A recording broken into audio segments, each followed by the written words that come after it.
Come on in, everyone.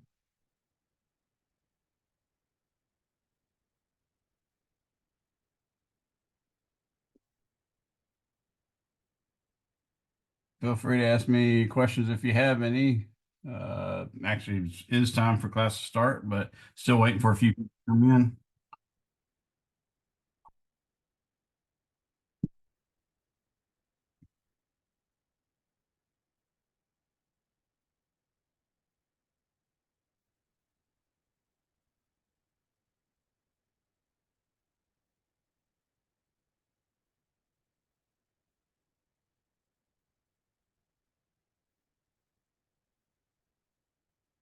All right, so I guess we're a little shy.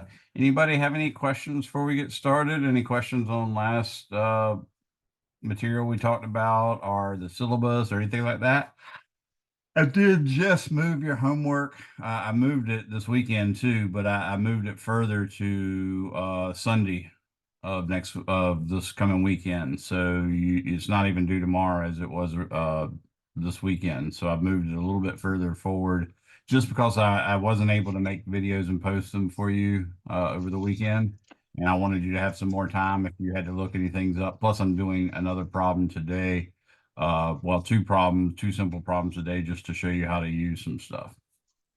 So Um, yeah, go ahead, when I Carter. w- when I went on this morning, or maybe it was yesterday afternoon, um, in mastering physics, the due date was correct, but on Canvas, my due dates are all still saying like May.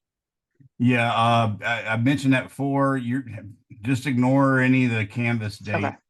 Okay. Like I said, just trust the actual dates on my lab and mastering, unless it's a chapter we haven't covered yet. That's an ongoing problem, and it's a pain because there's like 18 button clicks just to change the time in Canvas. So, and that's for per assignment. I just leave it there and hope for the best. I actually thought about getting my wife to do it for me because she always wants to help, and there's some things she can help with, and that would be one of them. But then I was like, God, that's so boring. I'd hate to do that to anybody. Maybe I'll call my daughters up and make them do it. Anyways, so sorry about that, Carter. But yeah, I did just move them, at least for chapter 17. I just moved them to this coming Sunday. Anybody else? Yep, the yawns are here again, of course. That's awesome. So excited about that. So nada? Okay. Well, I wanted to get started with an example that we can actually work. I hadn't actually done any linear expansions, so I did give you the equations for them. I gave you the equation for a linear expansion. Specifically, we sort of argued that the change in the length would be directly proportional to the original length and directly proportional to the change in temperature.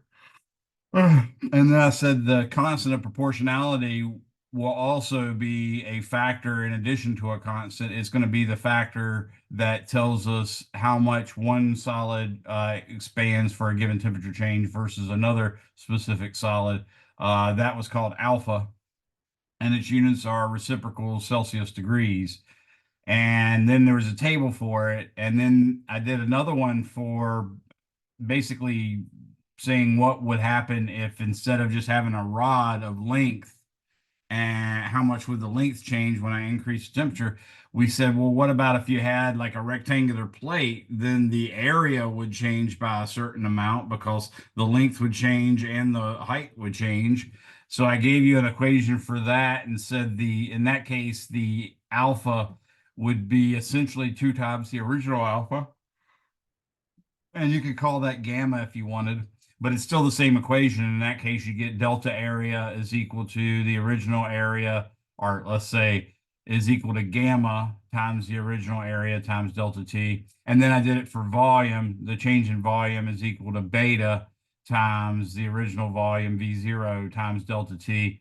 And that time beta turns out to be approximately three times alpha, just like the area one gamma became two times alpha. So, anyways, I'm going to work one with that. And this is a problem just like one in your book. So let me go ahead and share my screen. I've got new fancy screens to share my screen, so I got to figure that out every time. Yep, there it is.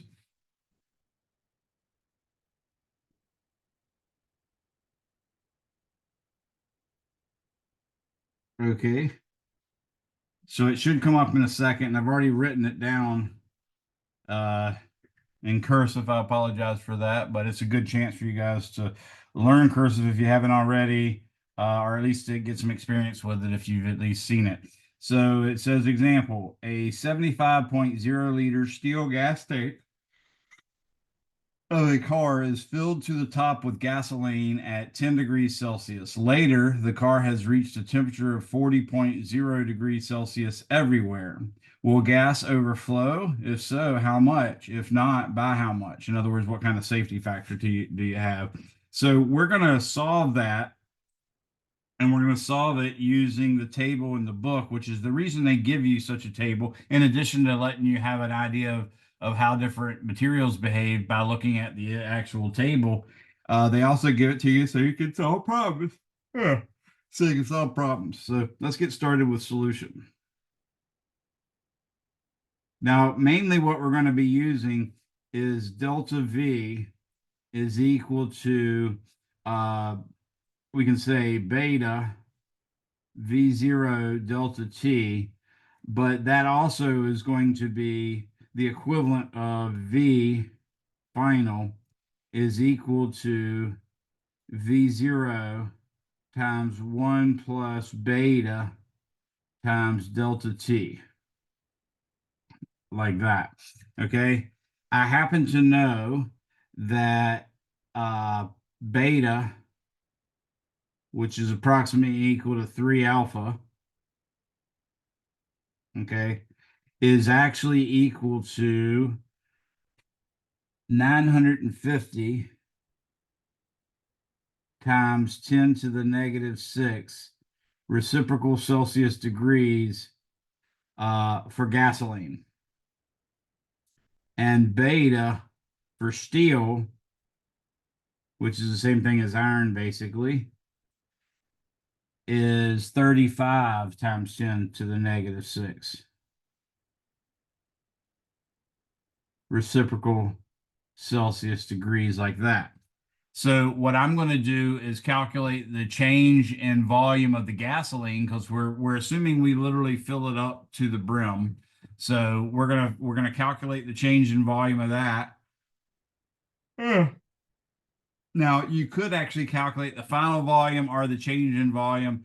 Doesn't really matter too terribly much. The main thing is if the change in volume were 2 liters for the gasoline and the changing volume for the tank, which we're calculating sort of in an abstract way, we're imagining the tank is a solid chunk of steel. Okay. And the outermost surface of that solid chunk of steel is really what we call the gas tank. And then everything inside of the gas tank itself, we're treating that like it is steel, but it's actually just an empty volume, but it's going to act just like it was filled with steel. So we're going to calculate how much that internal volume changes. So if we determine that final volume increased by 2.0 liters, and that the gas increased by 2.0 liters, then no gas would pour out, and in fact it would be perfectly filled to the brim before and after the temperature change. If, however, the gasoline changed by a volume of positive 2.1 liters and the gas volume tank of the tank only increased by 2.0 liters, then 0.1 liter would pour out. Or alternatively, if the gas only increased by 1.9 liters and the volume of the inside of the tank increased by 2 liters, then it would be basically have a buffer of 0.1 liter. Okay, so that's where we're going. So let me start off with calculating the change in volume of the gasoline. So delta V gasoline is going to be equal to beta, which I said was 950 times 10 to the negative 6 Celsius degrees inverse power, times the initial volume, which would be 75.0 liters, times the change in temperature. And the change in temperature is supposed to be final minus initial. So that's going to be 40.0 degrees Celsius minus 10.0 degrees Celsius, like that. So when I go to actually compute this mathematically, I just put all those symbols in and go for it. So turning my calculator on, I'm going to say 950 times 10 to the negative 6 times 75.0 times, now 40.0 minus 10.0 is 30.0. So I'm just going to say times 30.0. And of course, that's all 3 sig figs. And I get 2.13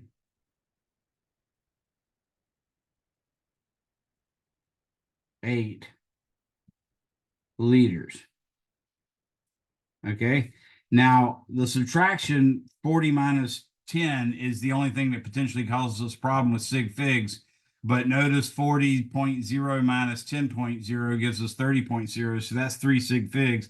And then all the other numbers, I'm going to assume have 3 sig figs, even including that 950. Okay. In other words, I'm pretending like the 0 and the 950 has 3 sig fig, is a sig fig. Now let's see what happens to the volume of the gas tank.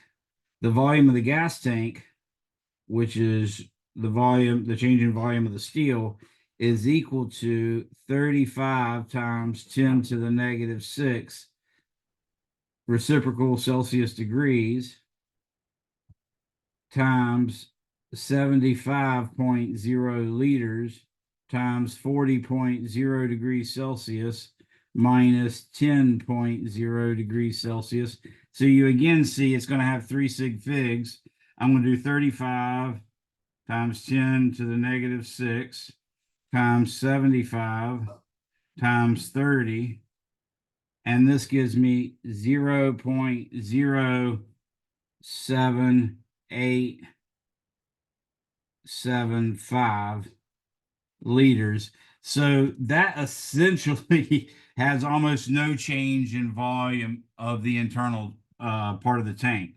So the fact that the gas increased its volume by 2.14 means that the overflow, so it will overflow, and I'm going to say the overflow equals delta V of the gas minus delta V of the steel, and that's going to be 2.138 minus, and I'm just going to use the answer I just had, which is 0.07875, and that gives me 2.059 liters.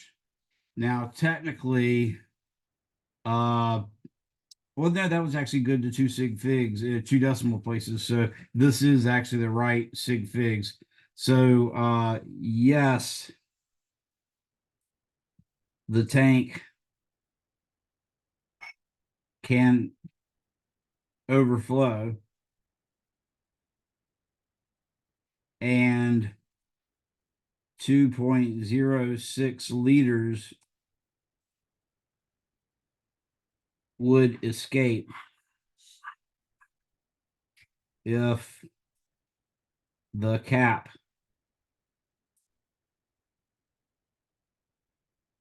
was left off.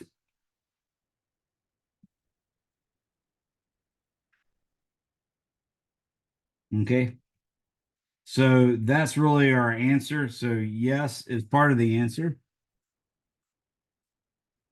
And the overflow is 2.06 liters. Anybody have any questions on that?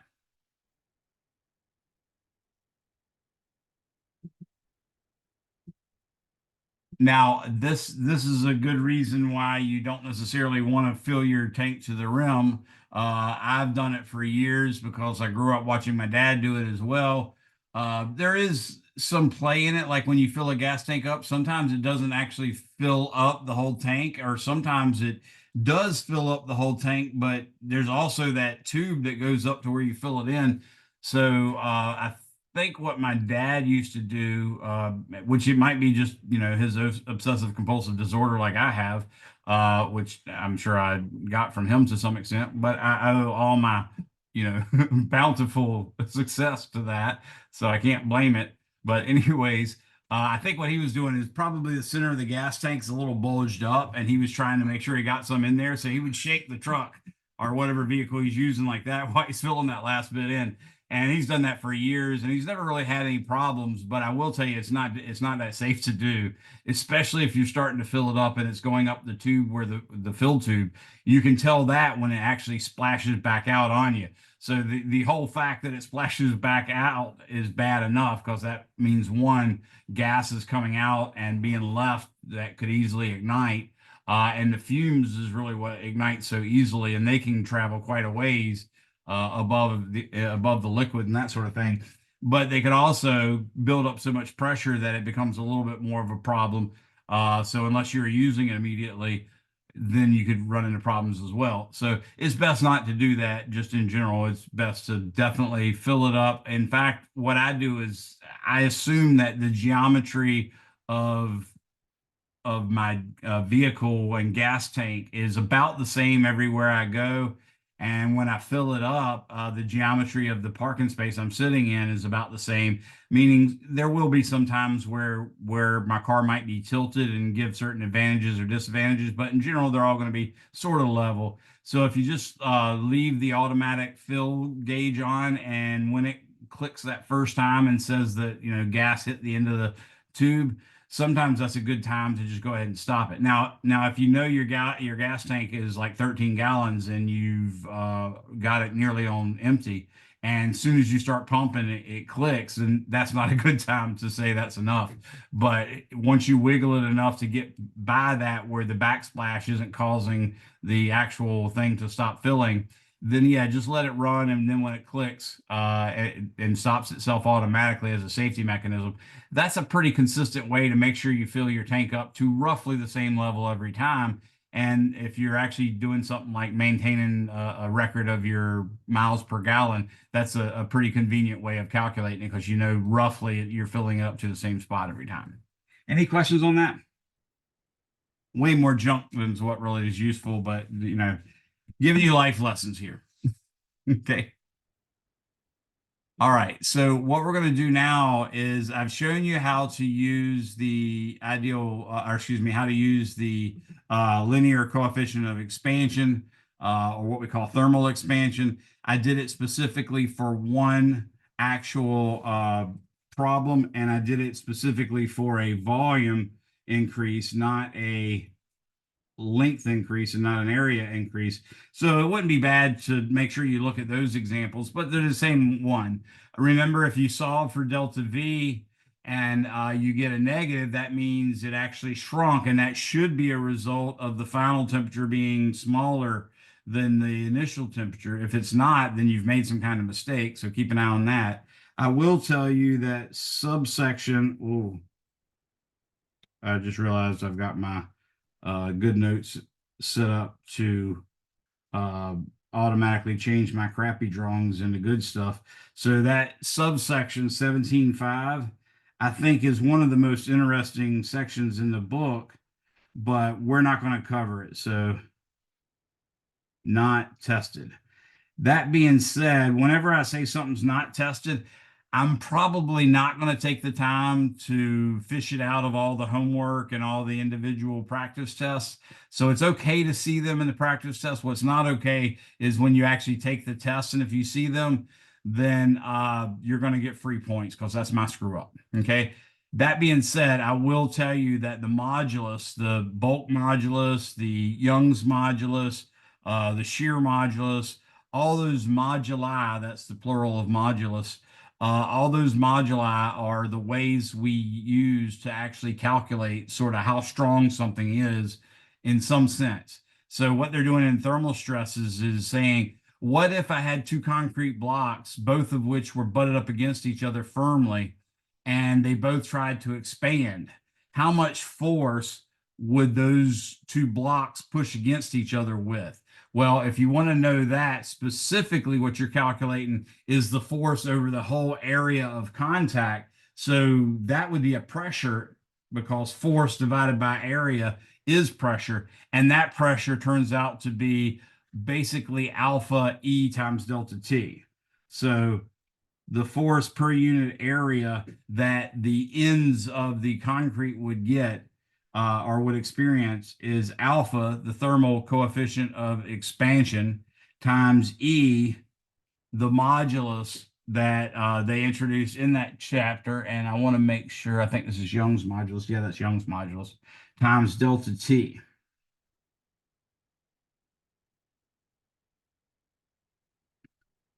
If you're going into mechanical or civil or aerospace engineering, this Young's modulus you will use a lot.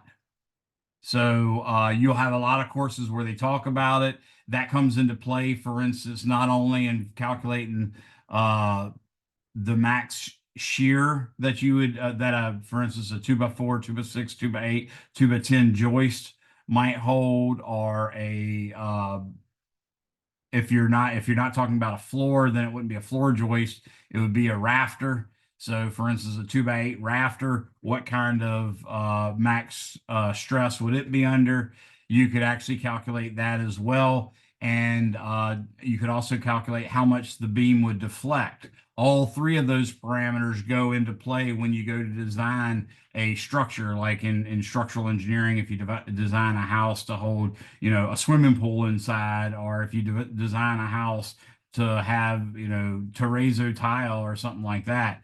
I think it's terrazzo or terrazzo. I don't know how to pronounce it, but anyways, that stuff is stuff you got to take into account. Waterbed's not as bad as you might think. In fact, it turns out that a heavy person wearing high heels, very pointy high heels, puts more duress to some extent on a particular small area of the floor than a waterbed would. But a refrigerator does pretty good too, as does a washer.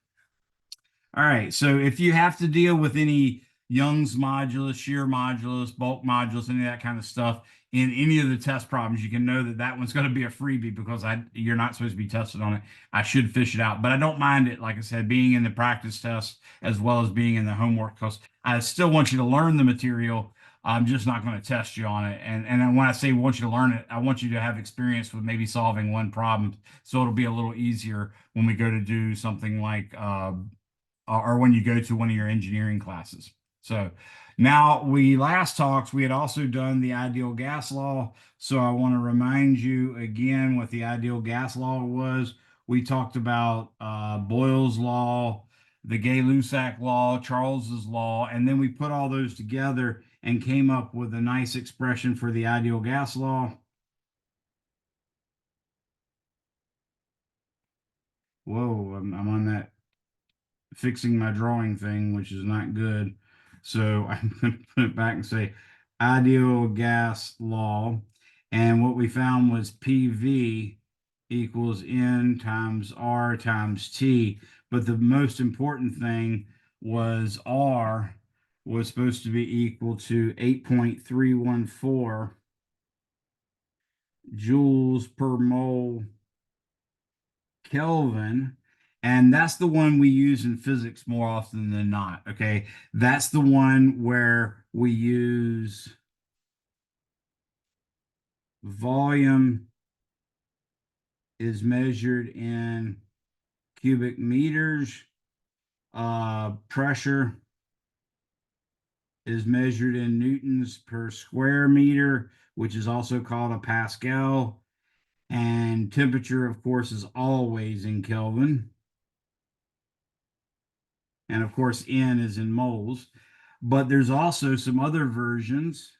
For instance, we had R is equal to 0.0821, and that one had units of liters, atmospheres per mole Kelvin. So these all went to that. Again, the temperature has to be in Kelvin for every version. But in this case, you can see that they expect the volume to be in liters and the pressure they expect to be in atmospheres. Okay. I will give you that 1 atmosphere is equal to about 14.7 pounds per square inch.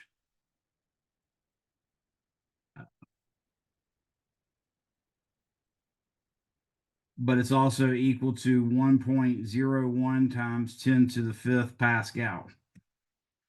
Okay. So there was also another one, and I double checked, and that's the one that's 1.99, and that's calories per mole Kelvin. In that case, we're actually expecting, just came in. Okay, let's see if I can get 2 students came in.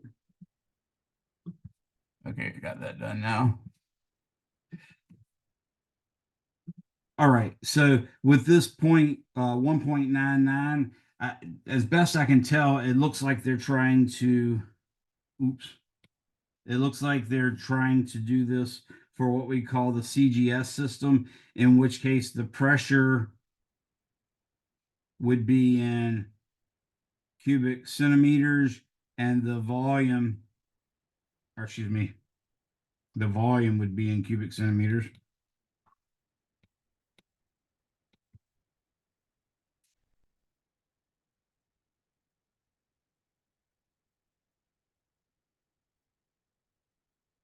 And the pressure would be in dynes per square centimeter. Now, again, I'm going to put an asterisk on it, but that's just what I was able to work out. I'm not 100% confident that's the case, but obviously that would mean since I haven't taken time to put it in there, I'm not going to make you use it. I do know I use that one in chemistry a lot. Okay. So let's look at a very specific problem. This is going to be another example. Example.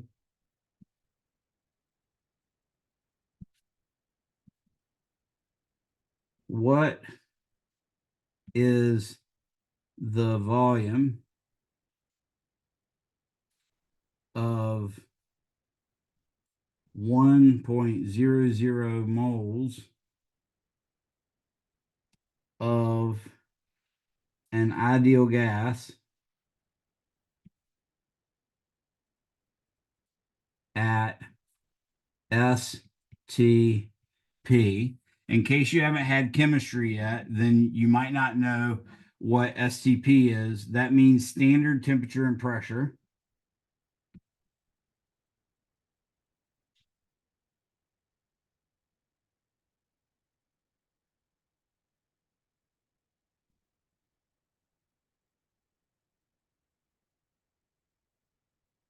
So that means 1.00 atmospheres, and that's the pressure, and the temperature T is 273.15 Kelvin.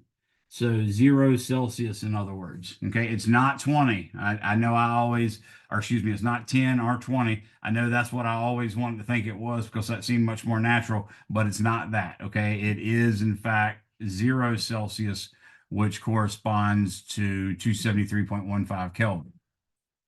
So let's do the math. Anybody have any questions so far?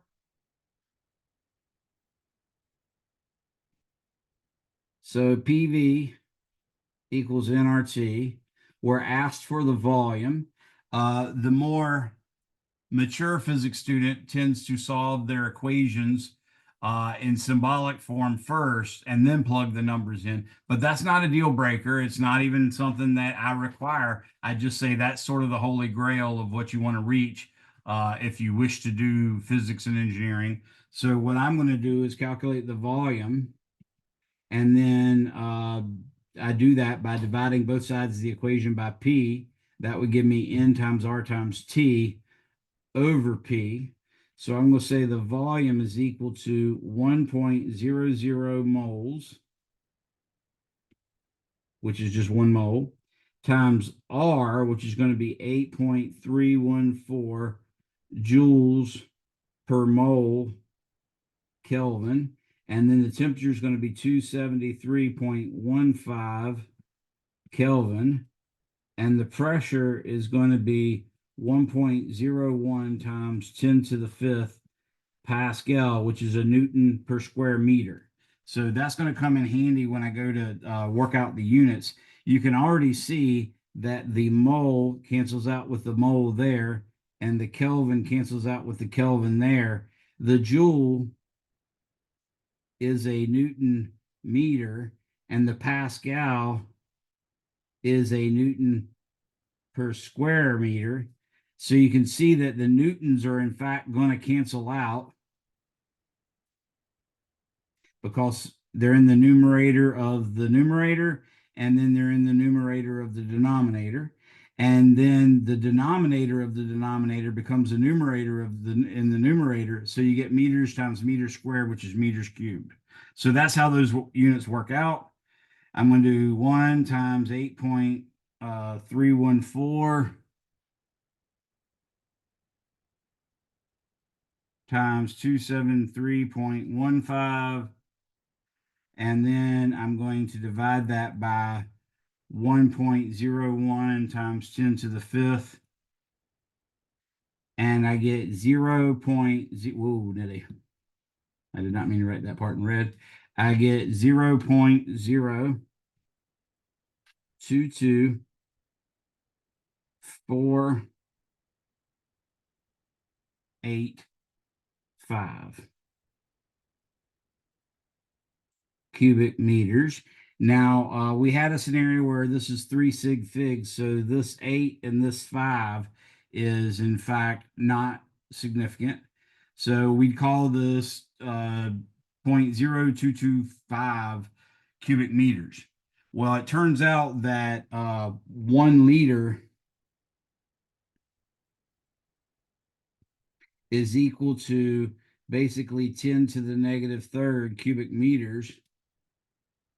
Therefore, we can take 0.022485 cubic meters and multiply that by 10 to the negative third cubic meters in the denominator and 1.00 liters in the numerator, and you're going to get 22.485 liters, and that is the actual answer. V is equal to about 22.5 liters, but most people just call it 22.4. They don't necessarily, not used to necessarily putting it in that many sig figs. So I would just warn you that it's not uncommon for people to just call that 22.4 liters for 1 mole at STP. Any questions on that?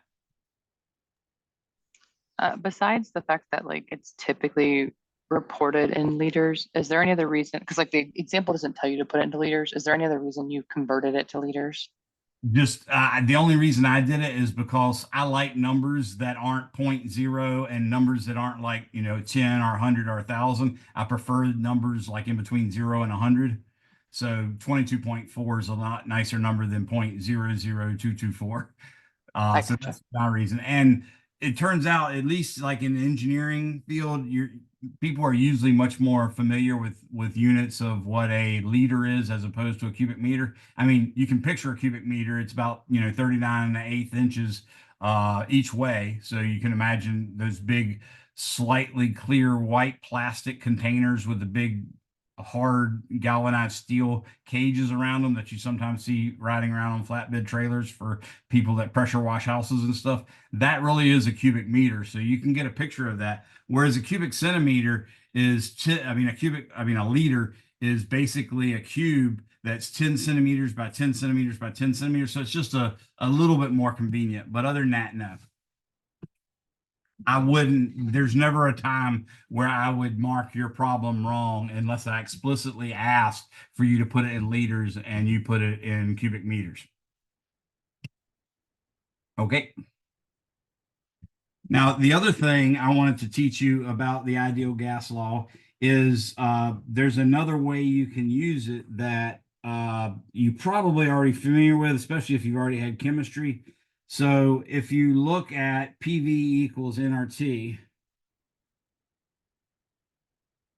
and you talk about a closed container, like for instance, a balloon, it would be a closed container of gas, right? Something like that. Okay. If it was actually closed off at the bottom like that, then you'd have a fixed number of moles. So this would imply N equals a constant. So then you could say P times V over T is equal to N times R, and that whole thing is a constant, like that. Okay. Because of that, we can use this neat other expression. We can say P1 V1 over T1 is equal to P2 V2 over T2. So that's a way you can use the ideal gas law without having to plug in the constant and all that sort of stuff. Not only that, if you have another condition, for instance, you could say that P1 V1 is equal to P2 V2, but that means at constant temperature.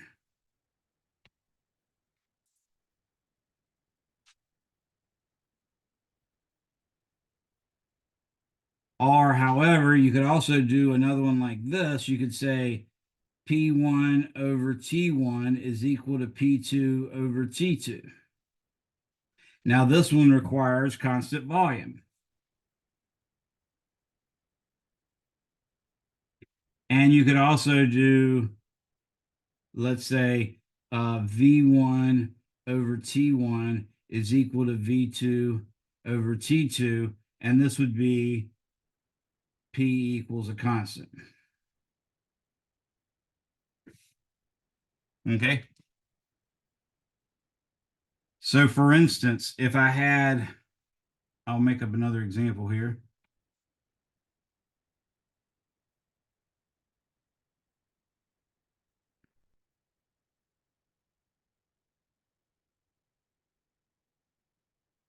What if, I should say uh, what if a 10.0 liter balloon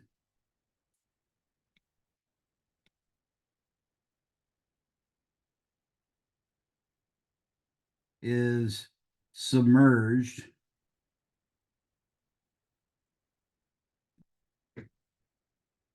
to a depth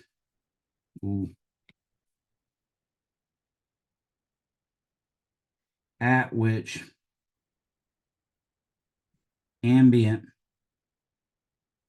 there I go again, ambient pressure is 2.00 atmospheres.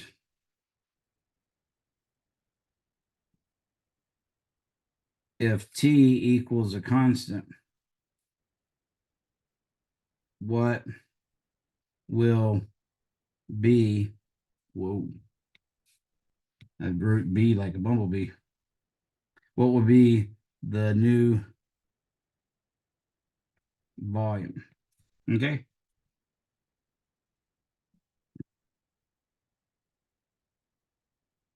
So in this case, we have a closed container. It's a 10-liter balloon. That's a volume. We have an ambient pressure of 2 atmospheres. And of course, when you submerge it, it's coming from a pressure of 1 atmosphere. So what we have is V1 is equal to 1.00 atmospheres. V2 is equal to 2.00 atmospheres. By the way, 2.00 atmospheres is one. That's what we call total pressure. You don't use gauge pressure in the ideal gas law. You have to use total pressure. Total pressure is atmospheric pressure plus gauge pressure, whereas gauge pressure would be the pressure minus the atmospheric pressure. Okay, so we can't use that.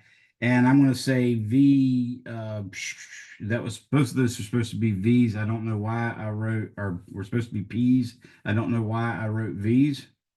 So let me fix that real quick. So that's an atmosphere of pressure, not of volume. Sorry about that. And what we also know was that V1 was equal to 10.0 liters. So what I want to know is V2 equals question mark. So I don't have to do that whole ideal gas law and put all that stuff in. What I'm going to do is just relate P and V. So I'm going to say basically use this equation right here, and that's going to give me 1.00 atmospheres times 10.0 liters is equal to 2.00 atmospheres times V2, and therefore V2 is equal to, if you divide both sides by 2, you see that's going to be 5.00 liters. And that's the answer. So when I doubled the pressure, I cut the volume in half. That's just Boyle's law, which we're supposed to know from as the golden rule to scuba diving, another version of which is never hold your breath, never hold your breath, never hold your breath. But see how much easier you can use the ideal gas law using PV over T as a constant, or PV equals a constant, or P over T, or V over T. So any questions on that one?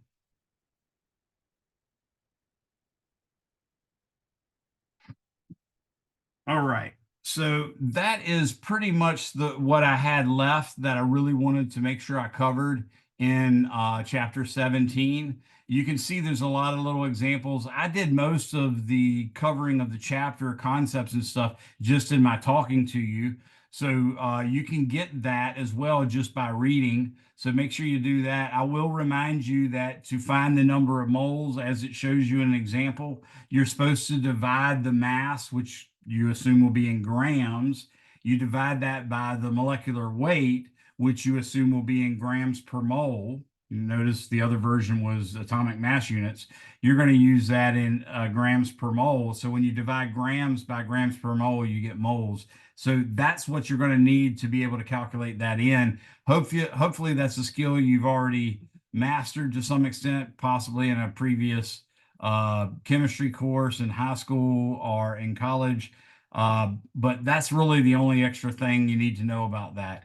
I will also tell you that the ideal gas law can, as we've been writing it, it can be written as PV equals nRT, but it can also be written with a different N and a different constant. In fact, what we can get is PV is equal to, what I'm going to do is realize that N is the mass, which I'll just call M, over the molecular weight. So that covers the part where I was talking about how to convert M or N. If you have a mass, how you convert that to moles. So we'll put that there. But another thing you can do is say that N in PV equals nRT. You can write that a little differently by saying it's going to be the total number of atoms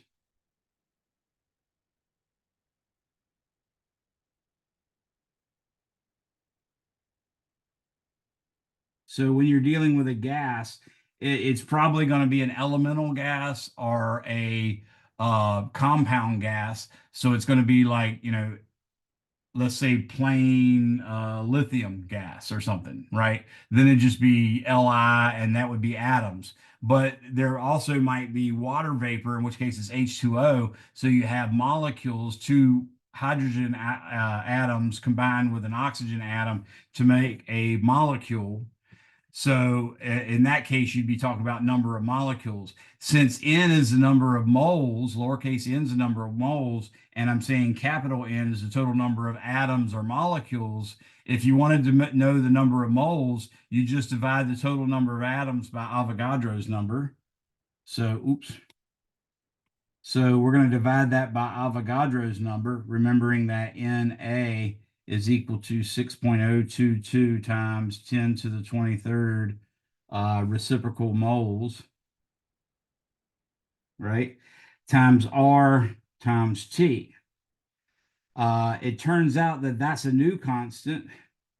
You could say N times R over Na times T, but R over Na is defined to be the Boltzmann constant.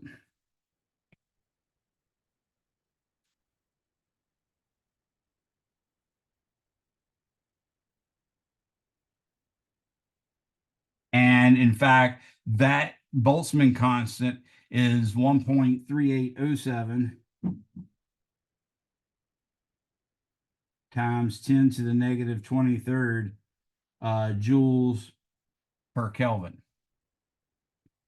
Okay, so now we have another version of the ideal gas law. I gave you this one already. I've told you about Avogadro's number.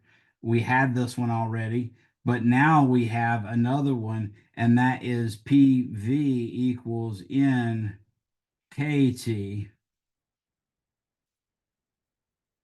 So those are two different forms, or in some sense, three different forms of the ideal gas law. So any questions on that? So in general, on the ideal gas law, so like in the examples we did before, right, the number of moles was the secondary constant to R, but like, couldn't you technically say any of them could be constant? Like, what if you wanted to do the problem, but the temperature was constant? yeah, that's sort of the whole thing, except we always have to have a constant to turn the proportionals that we learned from Charles's law, Bohl's law, and the Gay-Lussac law. We always have to have a constant to make that into an equation. And that constant's usually the R or the K. You'll learn when you take steam table thermodynamics or the engineers thermodynamics, they often have an R value that's different depending on what gas you're using. And when they're doing that, that's usually what we recognize as R, but it's R divided by the molecular weight. So there's going to be that constant as well. But yes, it doesn't, you can hold any of them constant. And that's when it's smarter to use that, P1 V1 equals P2 V2 if you're holding V constant, or excuse me, T constant, or P1 over T1 equals P2 over T2 if you're holding the volume constant, and so on and so forth.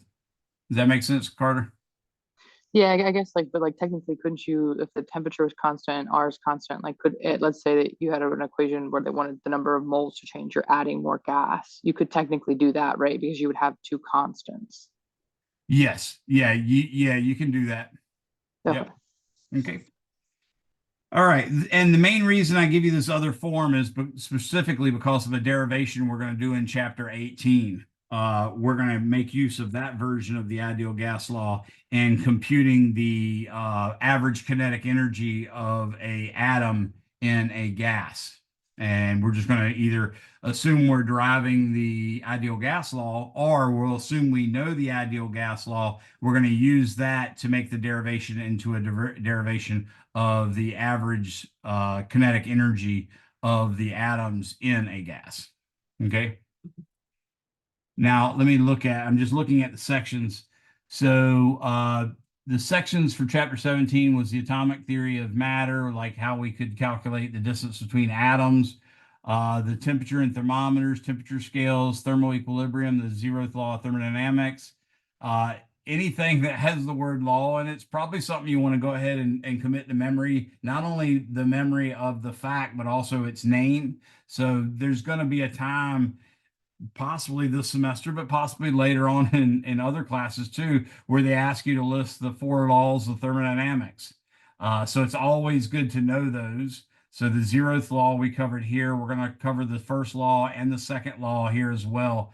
So you can also, there's a third law of thermodynamics as well. So it will help to memorize those as we go. Now, next to that, we did thermal expansion, linear expansion, volume expansion, the anomalous behavior of water below 4 degrees. I talked about how the maximum density of water occurs at 4 degrees Celsius. So that manages to keep the water at the bottom of even Lake Erie. If it completely froze over, still the bottom would be a nice 4 degrees and be in a liquid form so that some life could survive. Beyond the anomalous behavior, we talked about thermal stresses, but I told you we're skipping that section as far as the test goes. Then we did the ideal gas law, absolute temperature, problem solving with the ideal gas law, and Avogadro's number in terms of the using it to find a new version of ideal gas law. So we really have hit everything in chapter 17, which is why I'm going to chapter 18, which is the kinetic theory of gases. So now we begin chapter 18, the kinetic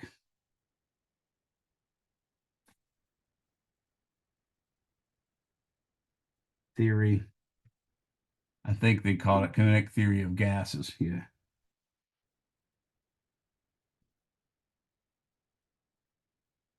And that makes me feel like there should be two S's in the gases, but anyways, it's not. Not gonna mess with it.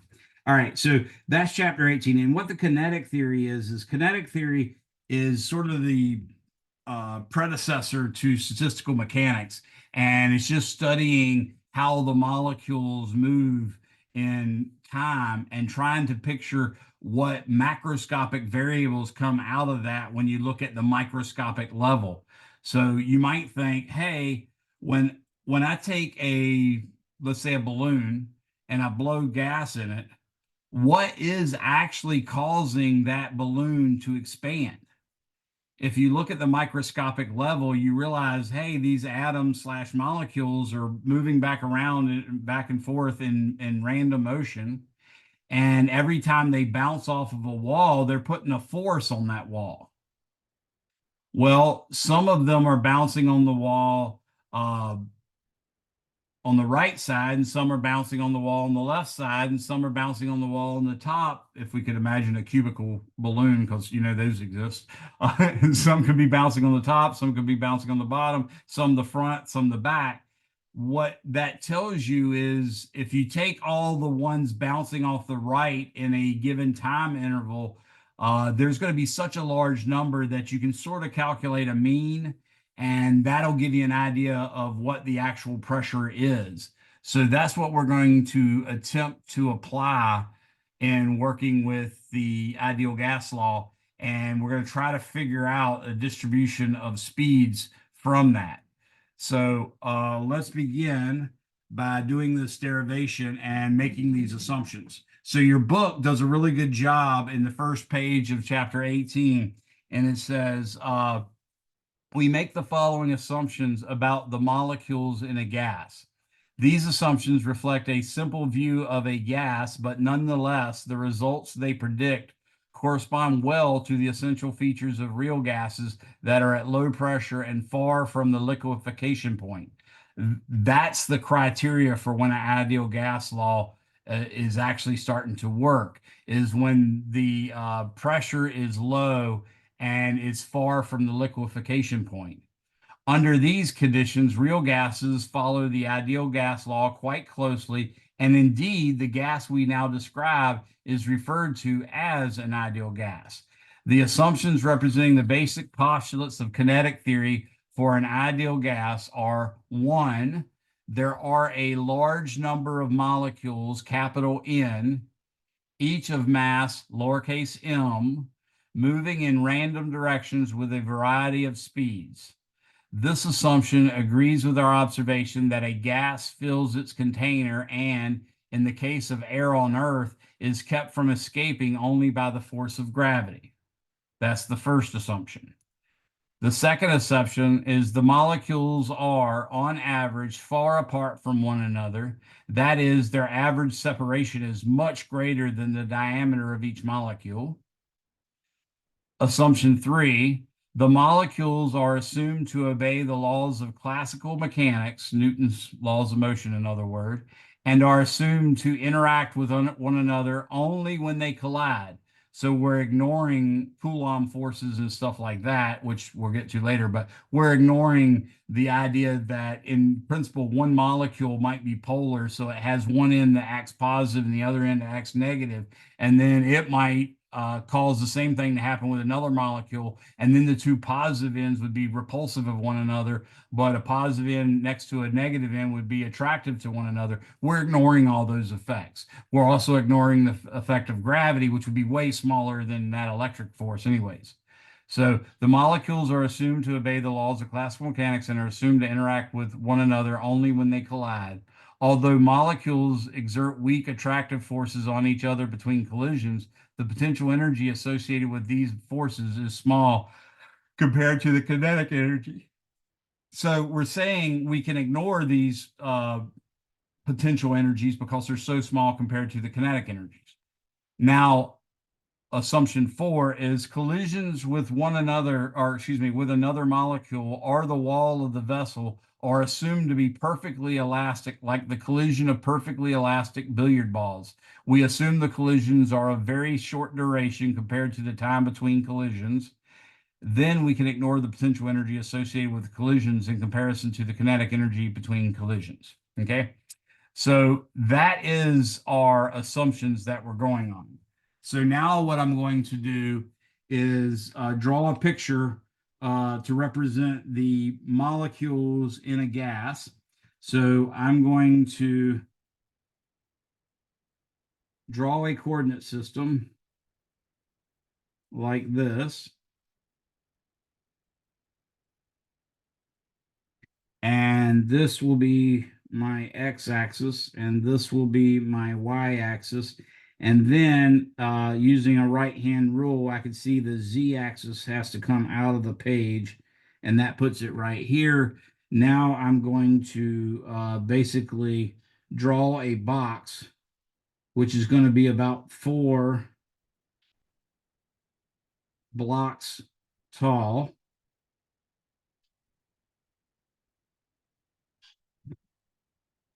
And it's going to represent a cubic box.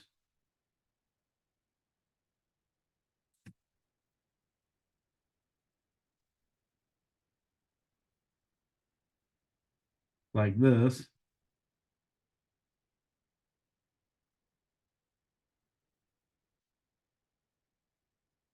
Okay. What I'm going to assume is this one has a length L, this side has a length L as well, and this side has a length L as well. What I'm going to imagine also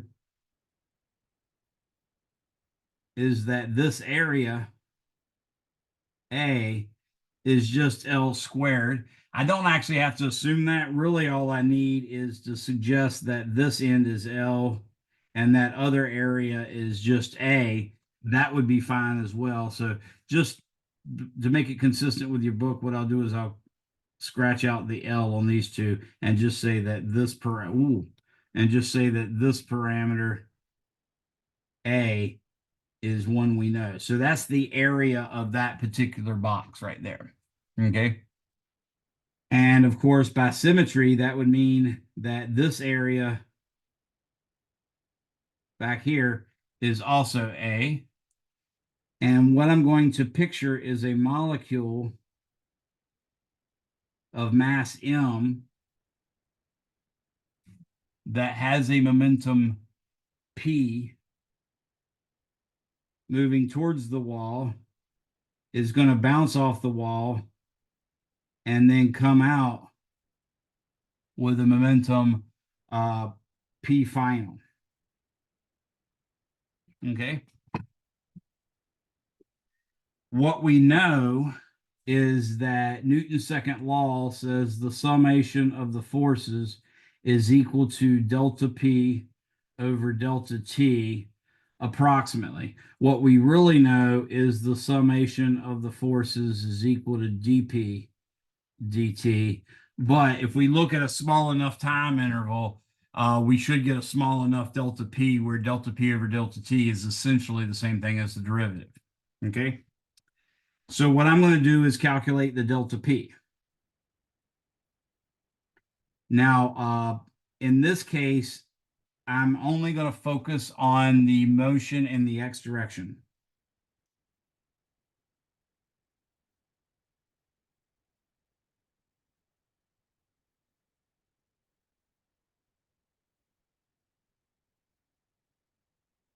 So the fact that it's a vector will be covered by the sign.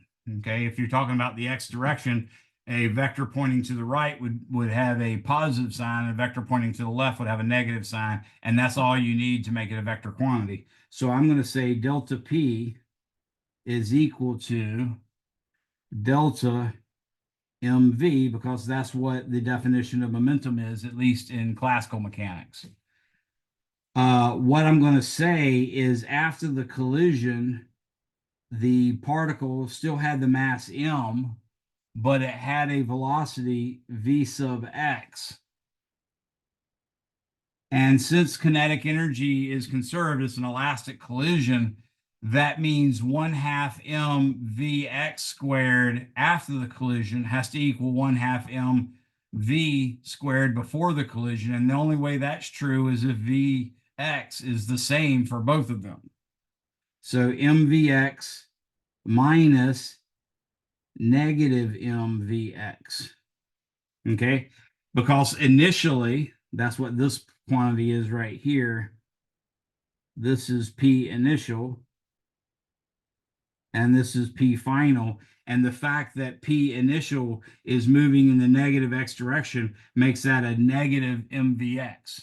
Now, I set this up with the coordinate systems like I did, specifically so I'd get a positive number. And that's mainly just because I don't want to mess around with a negative symbol floating around.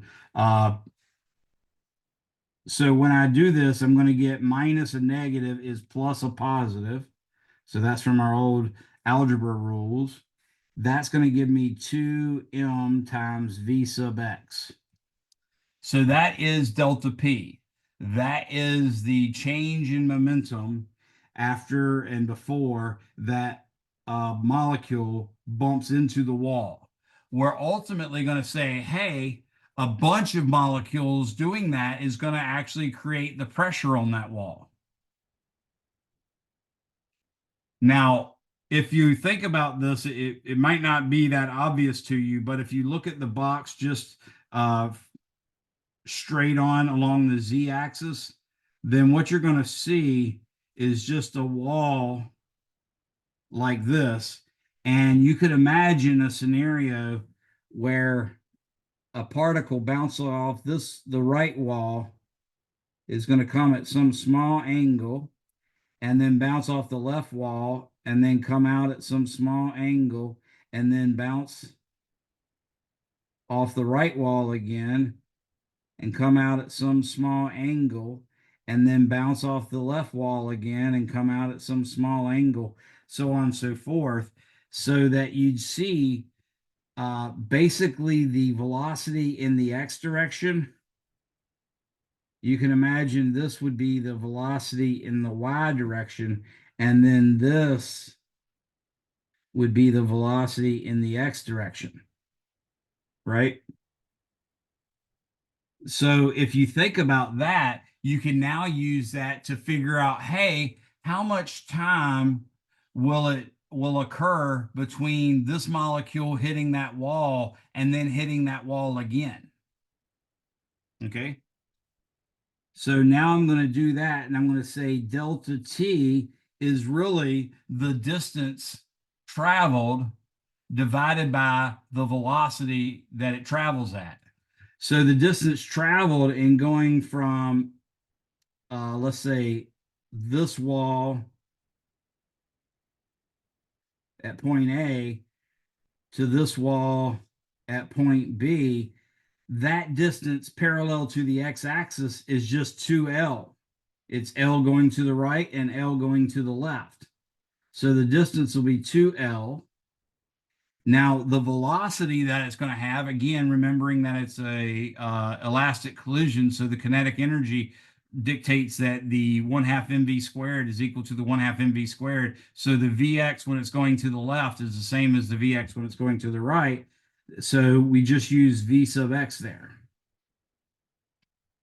Now that we have that, we can say the summation of the forces, the total force, in other words, let me leave off that vector symbol. We're covering the vectorness of it by the sign, but that's supposed to be delta P over delta T, which you can see delta P is 2m Vx and delta T is 2L over Vx. So you get that the total force on the wall, again, I drew the vector symbol, the total force on the wall is just going to be m V sub x squared over L. Okay? Does that make sense to everyone? Everybody see how we got that? Now, this could also be done. We were looking along the z-axis, but I've also could have looked along the y-axis, and I would see the same sort of motion where Vx is going, forward and backwards, but instead of Vy being left and right, it would actually be Vz being left and right. So the same thing happens if it bounces off the front face or the back face. You get the same sort of calculation. They're not going to interfere with this at all. So we're just calculating the force on that one face.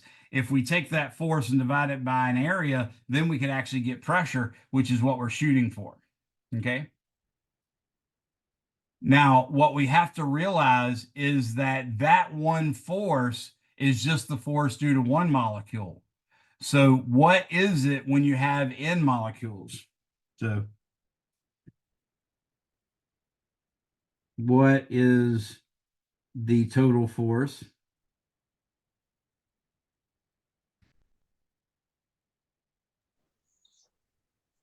Sorry, I have a silly question. No Um, problem. so back when you got your delta T, you have 2L there, right? Yes. But in the little diagram where it travels, from the one wall over to point A, then back to the other wall, then back to point B, wouldn't that be 4L? So if you look at this distance right here is Mm-hmm. L. And then, so it's got to go from there to, let's call this X, and then from X back to B. So you see that it Okay. really is just L and L again. Yeah, I got you. You're just looking from A. Okay, I was looking at all points, right? From where that VY is Oh, over to gotcha. A, over to X, over to B, back over. So but I Yeah. get it now. Yeah, I just wanted the time interval between two consecutive collisions at the same wall, so I only had to consider those two. Good, good Gotcha. that you're thinking. That's exactly the kind of thinking that you got to do to make some sense about this. So, what is the total force due to n molecules? Well, in this case, I'm going to say the total force is equal to, we already learned that we're going to have a m for each molecule and the L for the length. So I'm just going to factor that out. But each molecule might have a very different speed. So I don't want to go assuming stuff about that. So what I'm going to do is I realize that our one molecule gave m times Vx squared over L. So what I'm going to do is I'm going to say Vx1, actually, let me write that a little clearer. Vx1 squared plus Vx2 squared plus dot, dot, dot plus Vxn squared. In other words, if there's n molecules, I'm going to have a contribution from Vx for the first one, from Vx from the second one, Vx to the third one, and all so on and so forth. So now you see that that should be the total force acting on that left wall. Now, what we want to do is try to figure out what is sort of that average value of the x's. What we can say is that Vx squared, oops,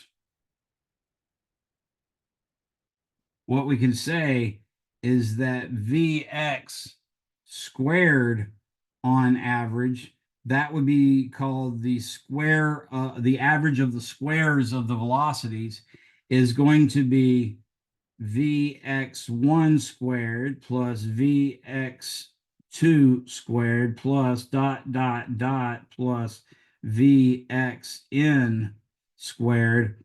All that divided by n gives me the average of the square of the velocities. So I can substitute, use a different color here. I can substitute this for this quantity right here. And now I get that the summation of the forces on that leftmost wall is going to be equal to M over L times N times Vx squared bar.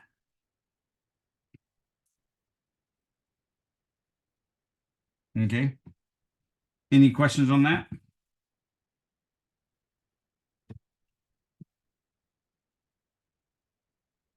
So let me steal this stuff to put on the next page.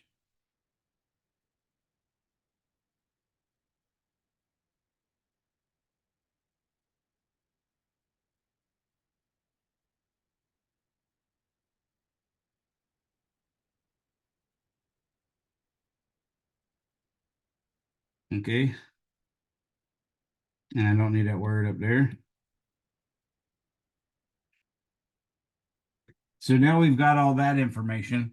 What I want to think about now is what is the total velocity? So we've got it in terms of the x component of velocity, and that's a pretty obscure little thing, right? I just want the x component of the velocity of one particular molecule out of n of them. That's kind of a pain in the butt. But what we do know is that v squared, the total velocity for any particular particle, I, is equal to v xi squared plus v yi squared plus v zi squared, like that. That is really what the total velocity is. It's the sum of the squares of the x, y, and z components. That also says that the average velocity for any particular one, I don't necessarily have to call it I anymore. I'm just going to say the average velocity of the molecules in general could be v squared bar. In other words, the square of the velocity, or the average of the square of the velocity, would be the average of the square of the x components plus the average of the square of the y component plus the average of the square of the z component, like that. Now, there's something called the equipartition theorem,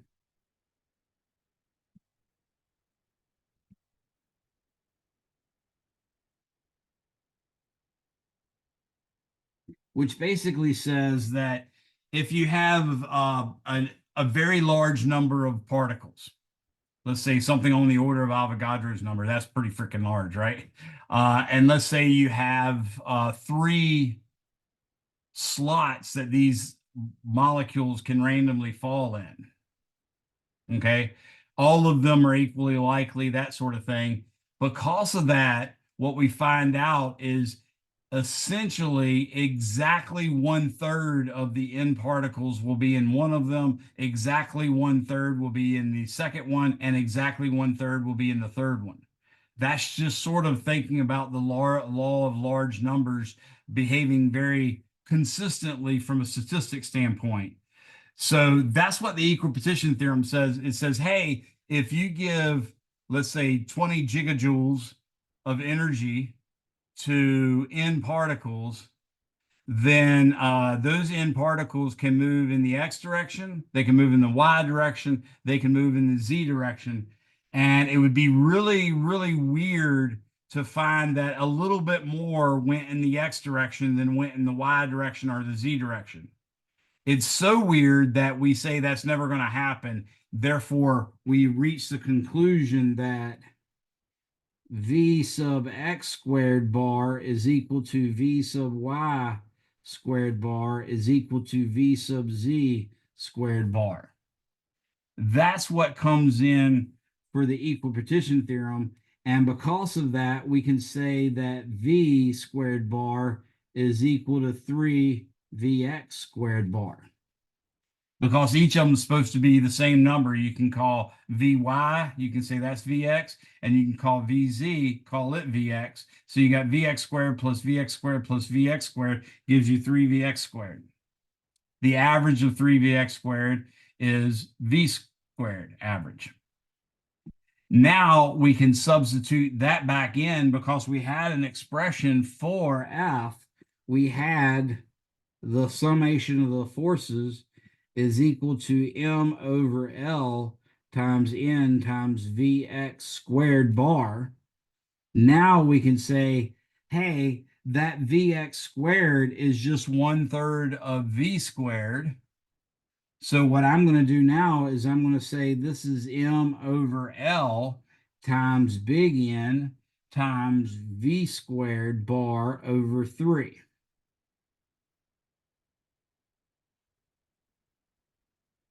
Does that make sense to everyone? Everybody follow the algebra I did there? So now I can say the total pressure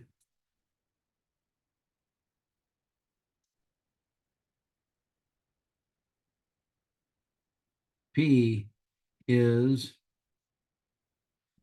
going to be equal to the total force divided by the area A, because I said that right-hand face had an area A, so the left-hand face is going to have an area A. All I have to do now is divide that quantity that I already calculated by A. So I'm going to say I have 1/3 then N times, oops, 1/3 then N times M times V squared bar over A times L. Now, if you look back at this box, can anybody tell me what A times L is?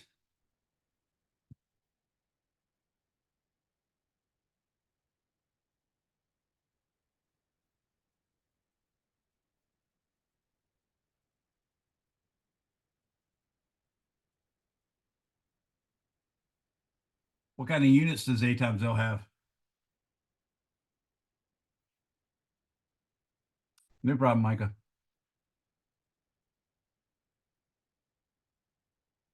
Anyone?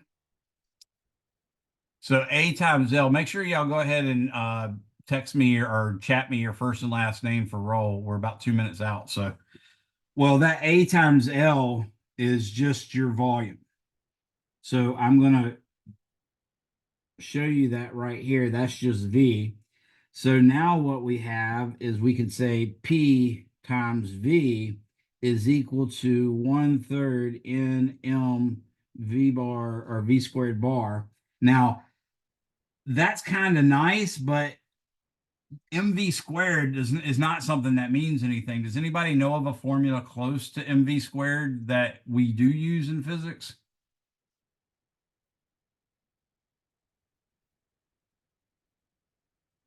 Last semester starts with a K,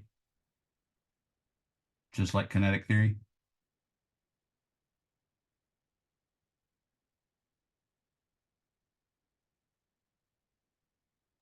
Remember that kinetic energy is 1/2 mv squared.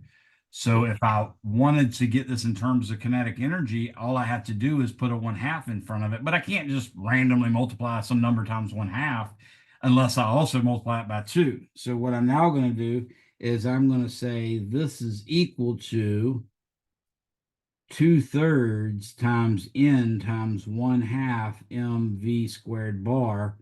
So this quantity right here is the average kinetic energy in some sense. Okay. Now, with that, we can make use of our idea that PV is equal to N times K times T. So we know that PV is equal to N times K times T. So we could, for instance, I'm trying to decide which way I want to go with it.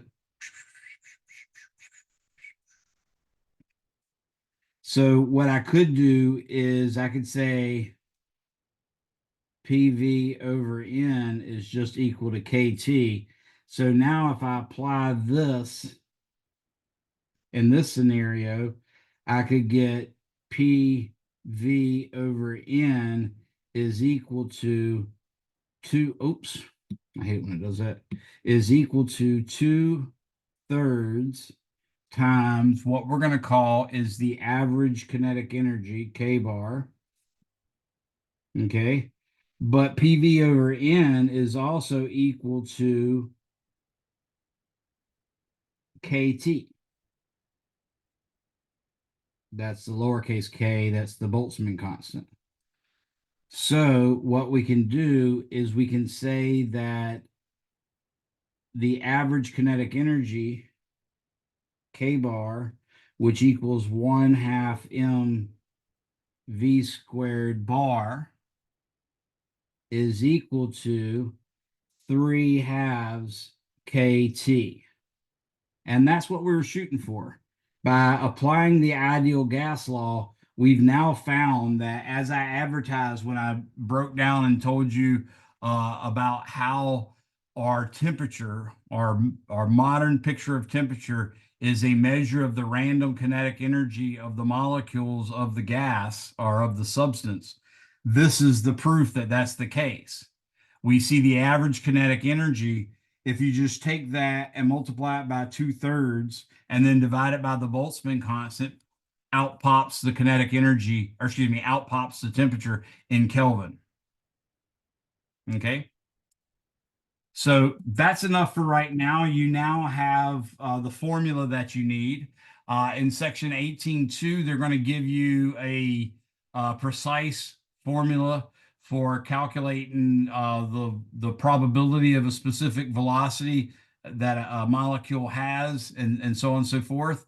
And we're going to do that and use that to compute some other things. But I just wanted to get you through that. So we are done. You guys are free to go. Make sure you've sent me your first and last name, but I'll wait here for the last person to leave in case anybody has any questions. Have a good night. You too, Carter. Thank you.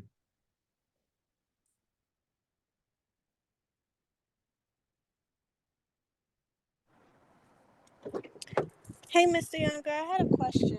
Yes, ma'am. So I don't know if you received my email earlier, or if you got a chance to look at it. Sorry, I'm driving. I did see it. I didn't get a chance to look at it. I was sort of doing a little prep thing, but I did see it come through. Okay. I'm having some type of. Hold on a So second as before you you, say anything private. Do you want me to stop recording this? Is this none of anybody's business? yeah, it's nothing related to the course. Okay, let me just stop sharing then. I don't see any question coming out of this. Are you okay? It looks like Micah might still be in here. Are you okay saying it in front of him, or do we need to open up a private room? No, I'm fine. It's nothing Okay, crazy. okay, I'll stop sharing. So as you know, my home institution is Norfolk State, and my advisor there just informed me today that I need my grades due from TCC by November 8th. I think I sent in the email. I was wondering if that would be possible because I if can definitely give you like a progress report around November 8th. That won't be a problem. But you won't know your grade until December at least 13th. right. Okay, I will have to see because she told me that and this is I'm just finding out. So Okay, I'm not cross-registered, and that's not how how I've taken your previous course. She told right. me it would be fine to do it the same way I did it last semester, but come